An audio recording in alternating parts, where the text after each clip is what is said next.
ilé ìwé lẹ ṣe ṣàlàfíà lẹ́wà. Dúpẹ́ púpọ̀ lọ́wọ́ yín fún àdúrótì yín lórí channel mi. Ọlọ́run Elédùmarè á wà pẹ̀lú gbogbo yín o. Gist tèmi mo ní Mariam pé ó bẹ̀rẹ̀ sí sunkún nítorí pé kábíyèsí ní àwọn ò ní gba gift tó fún àwọn fún birthday àwọn.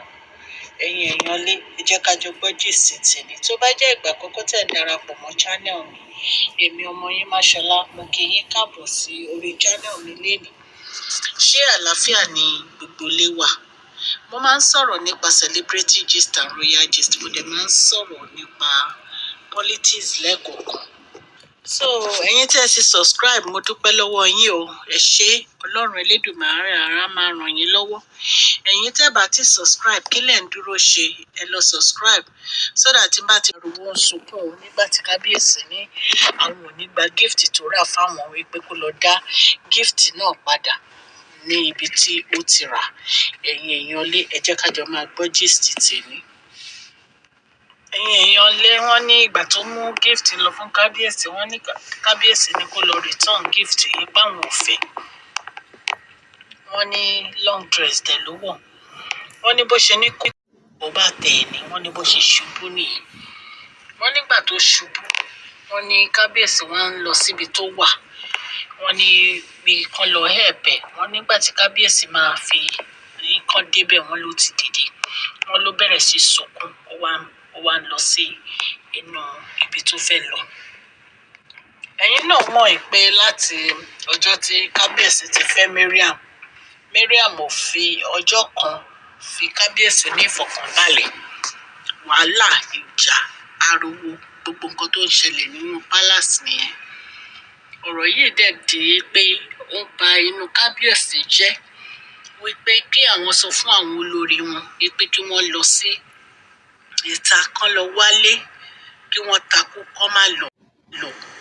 Inú kábíyèsí ò dùn bí ọmọ wọn àti ìyàwó wọn ṣe wà níta.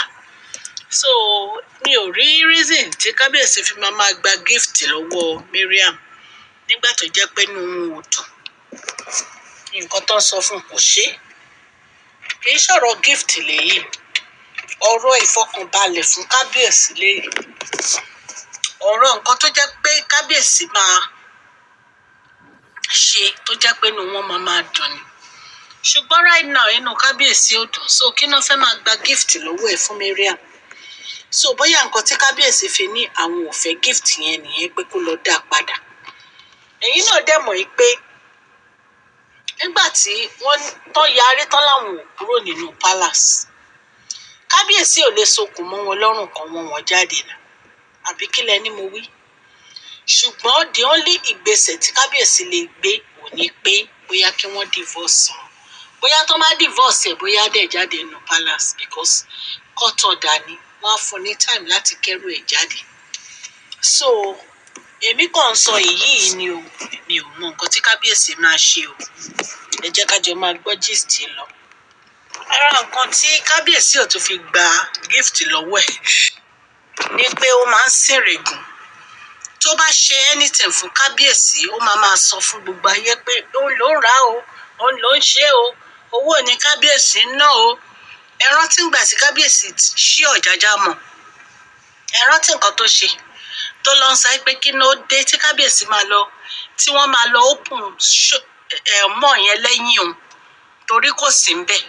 Wọ́n ló travel ńgbà yẹn kó tó dé. Kábíyèsí ti lọ open mọ́ pẹ̀lú àwọn governor àtàwọn èèyàn ńláńlá tí wọ́n pè. Wọ́n ní kò sí ọ̀rọ̀ tí ò sọ sán. So ṣé ẹni tó ń sìnrègùn ni kábíyèsí wa máa gba gift lọ́wọ́ ẹ̀? Bóyá nǹkan tí kábíyèsí ò fi gba anything lọ́wọ́ ẹ̀ nìyẹn. Kábíyèsí fi ní kó lọ dá padà síbi tó ti rà. Èmi ò blame kábíyèsí o. Wọ́n ní bó ṣe bẹ̀rẹ̀ sí sọ̀rọ̀ nìyẹn pé ẹni tó máa ti kó inú palace òun ò ní padà wá. Àìmọye ìgbà ló ti sẹ́pọ̀ máa kó inú palace tó dẹ̀ ń padà wá. Èyí kọ́ ló ti ń sọ bẹ́ẹ̀. So àwọn èèyàn ò tiẹ̀ fẹ́ believe ọ̀rọ̀ ẹ mọ́ gan pé òun kúrò nínú palace because bó ṣe ń sọ every time yẹn, ó máa kó inú palace, ó máa kó inú palace. Ṣàdédé ni wọ́n á torí ẹ tó tún dé. So gist tá gbọ́ nìyẹn èèyàn ta ní ká wá sọ fún yín. Etí tẹ fi ń gbọ́ mi ò ní di, ọwọ́ tẹ fi ń tẹ subscribe, like, ọwọ́ yẹn ò ní kan ìsàlẹ̀ àpò. ní àṣẹ Ọlọ́run òkòkè lọ́lá yín á máa lọ.